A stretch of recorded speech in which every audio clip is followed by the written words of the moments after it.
લક્ષ્ય ન્યૂઝ, એક નજર, એક લક્ષ્ય.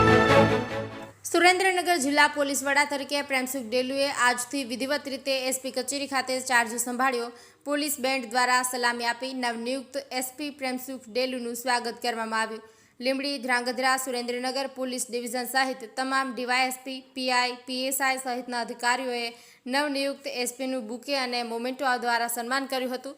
ચાર્જ સંભાળ્યા બાદ નવનિયુક્ત એસપી પ્રેમસુખ ડેલુએ જિલ્લામાં કાયદો અને વ્યવસ્થાની પરિસ્થિતિ નિયંત્રણમાં લાવવા પ્રયાસો કરવાની ખાતરી આપી. બ્રિજેશ ત્રિવેદી, સુરેન્દ્રનગર. સૌથી પહેલા તો આપ તમામને શુભેચ્છા પાઠવું છું. અત્યારે મેં સુરેન્દ્રનગર મેં જોઈનિંગ લીધી છે અને અત્યારે તમામ જે ડીવાયએસપી શ્રી છે, પીઆઈ શ્રી છે અને પીએસઆઈ શ્રી છે આને સાથે બેસીને અને તમામ જે અલગ અલગ મુદ્દાઓ છે, કાયદો વ્યવસ્થા અને બીજા બધા આ પર ચર્ચા કરીને અને સુરેન્દ્રનગર જે જિલ્લો છે એ જે ટીમના રૂપમાં કામ કરીને અને આગળની જે બધી વસ્તુ છે અને જોશે. અને આ તમામને માધ્યમથી હું કહેવા માંગુ છું કે અમે લોકો આખા જે સુરેન્દ્રનગરની જે ટીમ છે આ મળીને અને સુરેન્દ્રનગર માટે સારું કામ કરશે.